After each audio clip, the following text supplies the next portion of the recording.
Long walk, teeny talks. Long walk, teeny talks. Long walk, teeny talks. Long walk, teeny talks. Yeah! Welcome back to Long Walk Teeny Talks. My name is David Hensley. I'm the owner and creative director of Long Walk Productions, and I am joined today for this Teeny Talk, as always, by my beautiful wife and co-host, Katie Bearden. Hi, everybody. Love is in the air.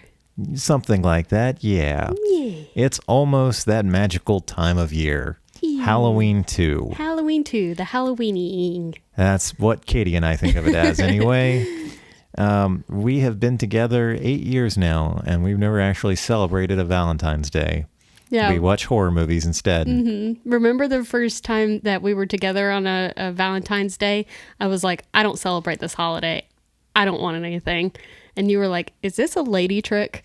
Like, right, I thought it was a trap. Like, don't play games with me and be like all bummed out that I didn't get you nasty chocolates or whatever. Right, like I was going to show up in sweatpants and a hoodie to watch movies, and you were going to be all dolled up and be like, aren't we going out to dinner? Didn't you get me anything? And I was going to be like, fuck.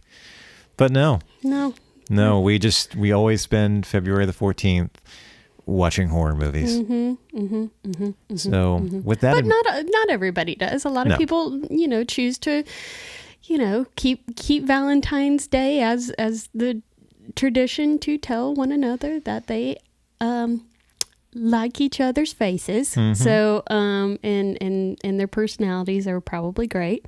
We just would rather watch. We should watch like My Bloody Valentine. I don't think I've ever seen that. I haven't either. The original or the remake. Double feature. Yeah. Well, my goodness, we just created a date night for ourselves. Yeah, and keep in mind, we're not judging people who are romantic and choose Valentine's Day for that purpose. That's just not for us. Yeah, it's just not our thing. But with that in mind, Katie, what are we talking about in this episode? Yeah, so, in honor of everybody who does celebrate Valentine's Day, we thought it would be topical to talk about the through line of relationships and the purest, like, I want to say the ones that really hit you in the feels, relationships in cinematic history, which, if you've listened to our podcast before, we tend to do a top 5, and we don't share them with one another to see if we have the same top 5 choices. So it's always exciting to see what you come up with. Yeah. I think there's a chance, considering we love so many of the same movies, that some of these might overlap. But we'll see how it turns out. So do you want to explain what you were telling me before we started rolling? Yes. So I wanted to share with you and with the listeners that in the Greek language, there are multiple words to describe a lot of words we only have one term for in English, such as love. They have multiple words that mean different forms of love in the Greek language. So I categorized my relationships in cinema according to the eros, the storge, and the agape love. Agape love meaning the selfless love, the sacrificial love that a person has. It's referred to in the Bible a lot by the love that God has for his people. Storge meaning the friendship love, the platonic love that is a bond between friends, and eros meaning the romantic love. So just wanted to give a little lesson for everybody out there to, take into account that when we're talking about some of these relationships, it's not like the romantic love is what we're referring to. It could be something more familial or, in that storge realm of like fray love. I think this is the one and only time we've crossed into the edutainment category. Maybe some of our listeners just learned something. Oh my goodness. I learn stuff sometimes. Well, where would you like to start the discussion off? Well, how about you share your top 5 pick first and tell us why. Okay, so I made my top 5 list for the Eros, the romantic love, and I will go through all 5 of those real quick. No, just you do your top 5. I'll do my top 5. Are we going one at a time? Yeah. Okay. Yeah.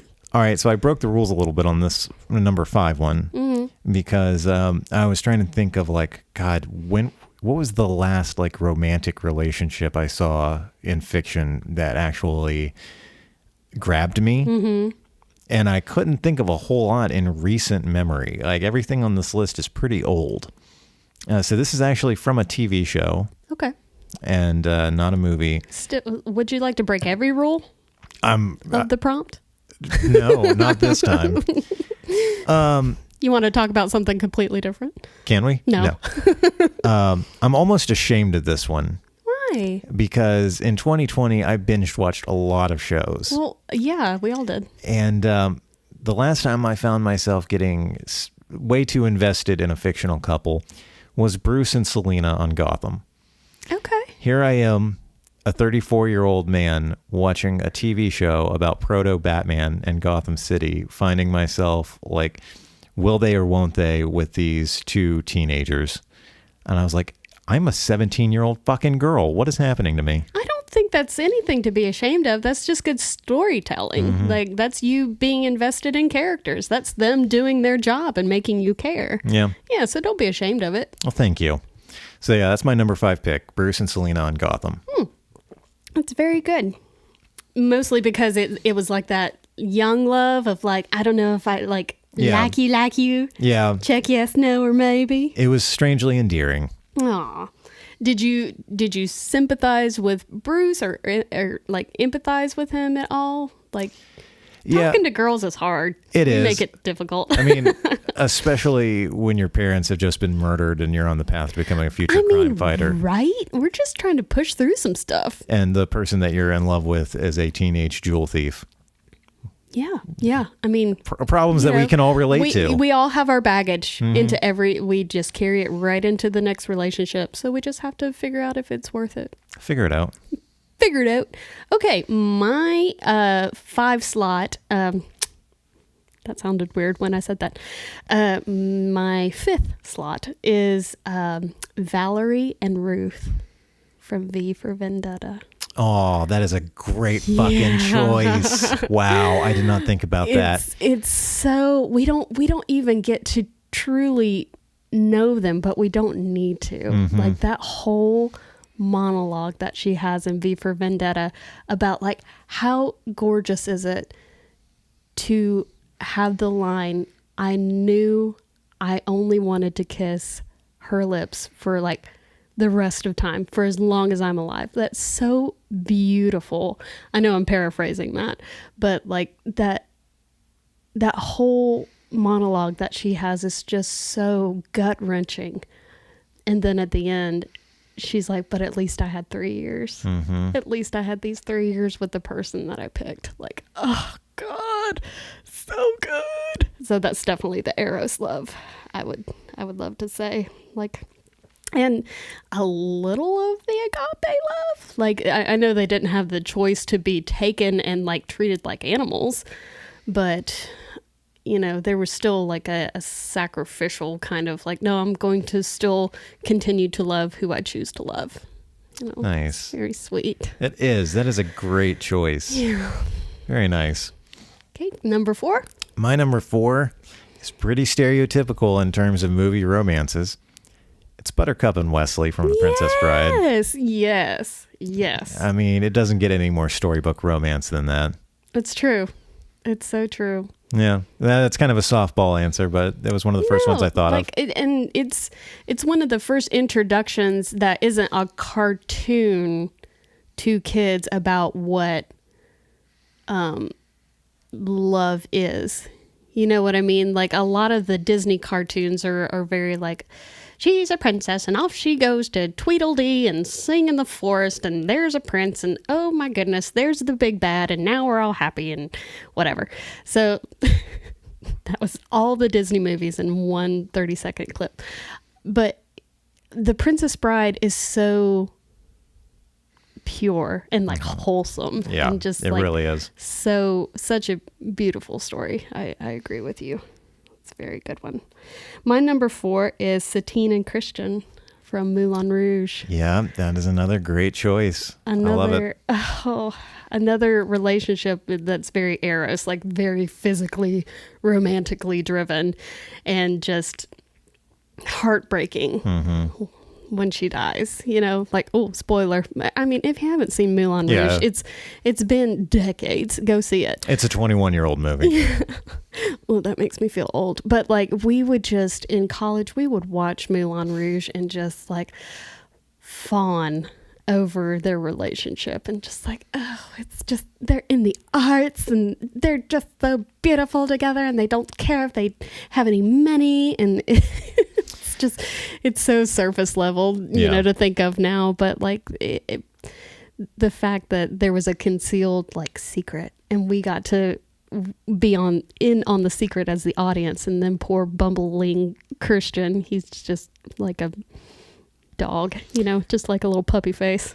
Fun fact, I love Moulin Rouge. I didn't watch that movie for 12 years because it was the last movie that I watched with my high school sweetheart, my first love, shortly before she broke up with me. Oh no. And so my memory of that movie was so deeply ingrained with that. That I didn't watch it again until you and I got together. Really? Mm-hmm. And then you said, it's worth it. Yeah. I'm going to watch it again. Yeah. And also it's been 12 years. Well, and did it stir up those like, hey, this is when I got my heart broken kind of feelings, or was it like, I'm over it? No, it was a clean slate at that point. Yeah. Yeah. That's good. I love John Leguizamo in that movie too. I think he's so funny. Yeah. Alrighty. Your number 3? Oh, man. It doesn't get any better than Morticia and Gomez Addams. Oh, that's a good one. Oh, my God. I forgot. How can I forget about Morticia and Gomez? Like, I don't know. Oh. The most purest love in fiction. Just goals. Just all goals. Goals, goals, goals. Mm-hmm. Just like not hiding it at all and just... disgustingly, like when I was a kid, I used to watch them and be like, ew, right. And now that I'm older, I'm like, oh my God, he just loves her so much. Oh, Angelica Houston, man, she's great. Yeah. So yeah, that's my number 3. Oh, that's a good one.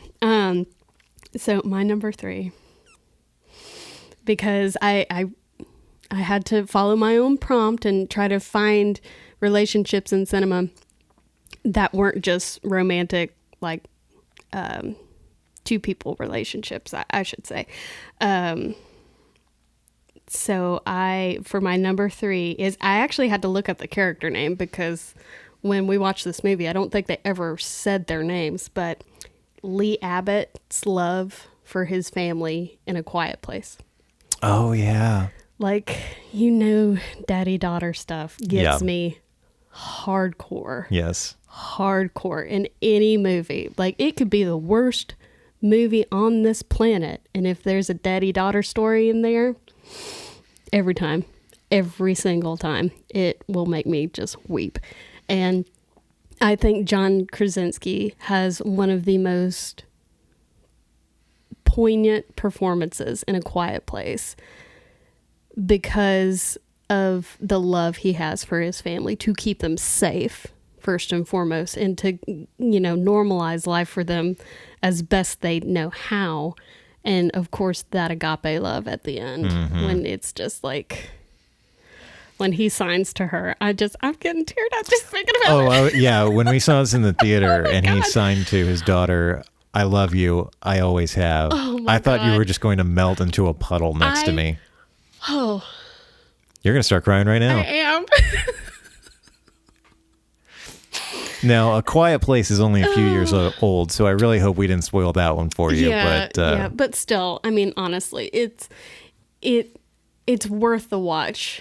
It's worth the watch. Maybe we should put a disclaimer in the show notes to definitely like know that there are spoilers or whatever. But like, just he has such a connection with each one of his children in that moment that is always, let me protect you because I love you. And a lot of the time they don't understand that until it's too late. And his relationship with Emily Blunt, I mean, it makes it fun to know that they're really married in real life. And, you know, that's another layer. She was fantastic in that movie. And like the fact that they have one moment in the cellar together to listen to music and just be together is so sweet. I just, You know, you can never really know how true some of these like Hollywood movie stories are, but the story about the making of the film that Krasinski wrote the script and wanted her to play that role, and she didn't want to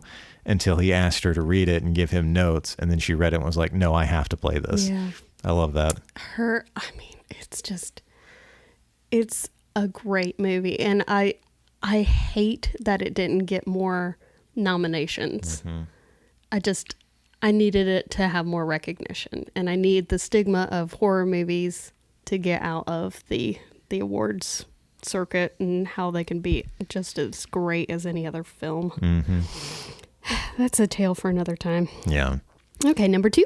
My number 2 is a weird one. It's Barbara and Adam Dietz from Beetlejuice. Editor's note, I meant to say Barbara and Adam Maitland, but I accidentally said Dietz. Don't judge me too harshly.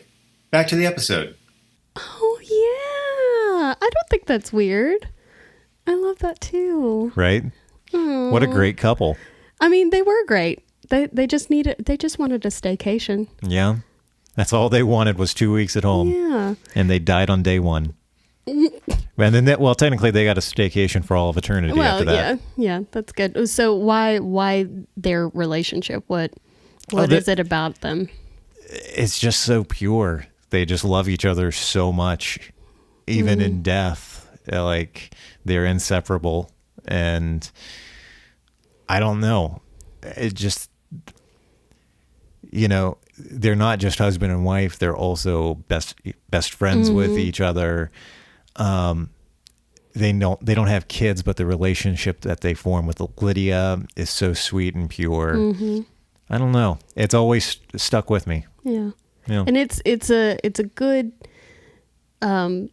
layer that if you catch it, you really understand that there's a whole backstory there. Is when the real estate lady comes, Jane comes, and she's like says some offhand like triggering comment to Barb about kids, and you know, not knowing the history, but you know, assuming that there was either a miscarriage or something really tragic that happened to them, and they were just trying to move past it as a couple.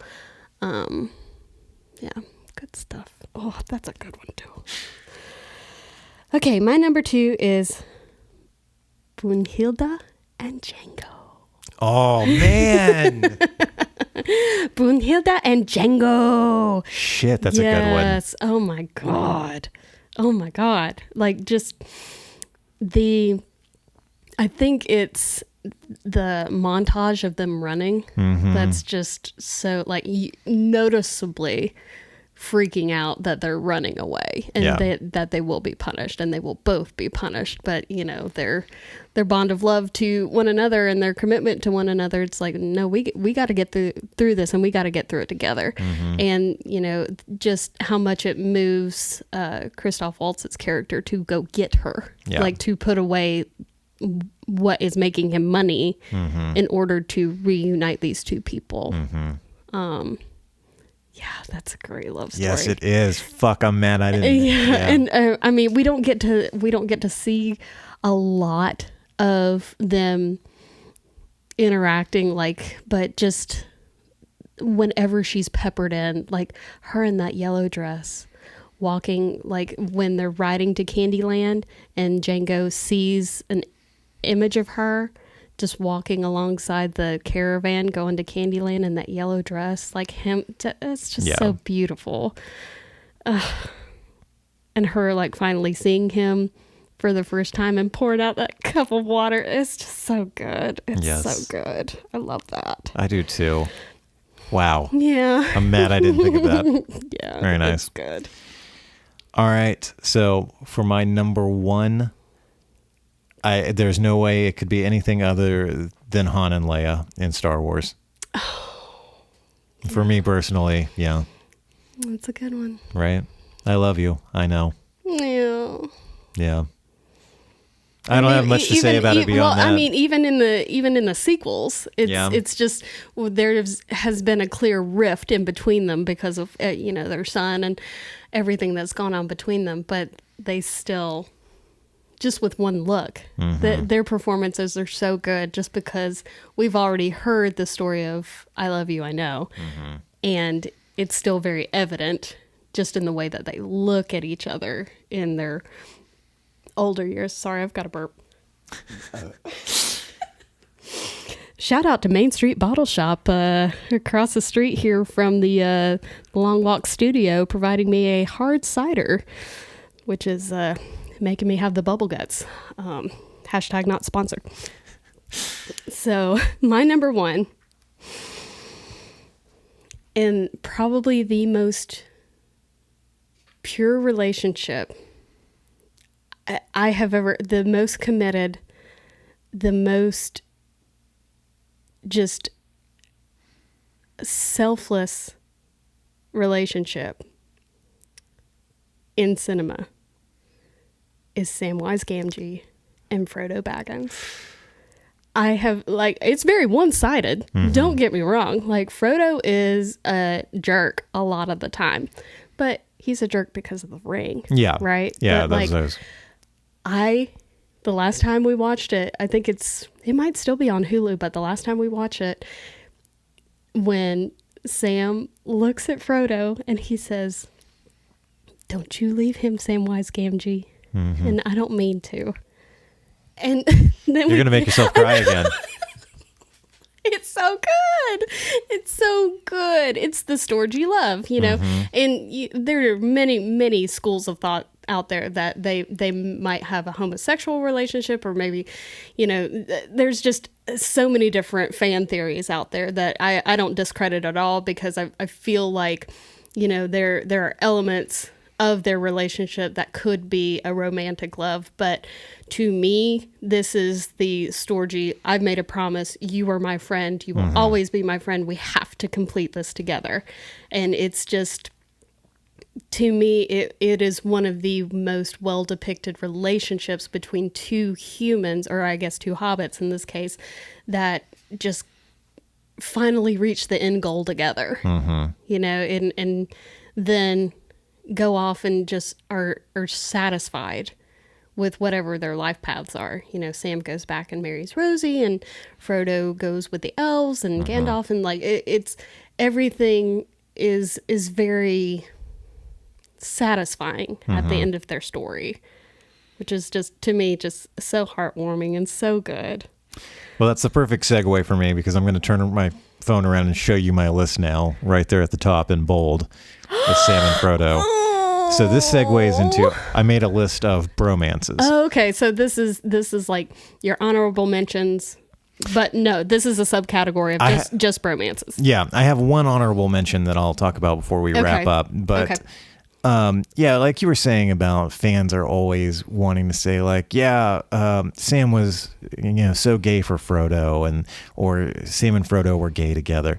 No, I that has always bothered me, and I think is just an offshoot of homophobic American culture, that two guys can't be friends and love each other without being gay. Fuck that. Yeah. They are best friends. Sam loves him like a brother. It goes to hell and back for Frodo.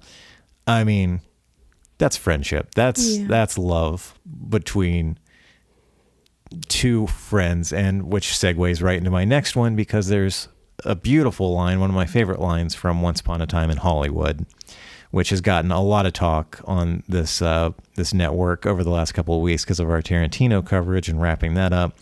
But there's a line in the narration talking about the impending end of Rick and Cliff's friendship.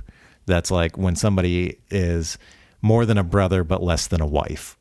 Yeah. So Rick and Cliff from Once Upon a Time in Hollywood. That's my number 2. Bromance. Mm-hmm. That's a good one. And then my number 3 is Will and Chucky from Good Will Hunting. Matt Damon and Ben Affleck's characters. Mm-hmm. I've always loved that friendship between those two. Mm. And then finally, my honorable mention, I had no idea how to categorize this. And it's another Tarantino one, but it's Jackie Brown and Max Cherry in Jackie Brown. Oh. I didn't get to watch that one with you. We should watch it. Yeah, I want to watch it with you.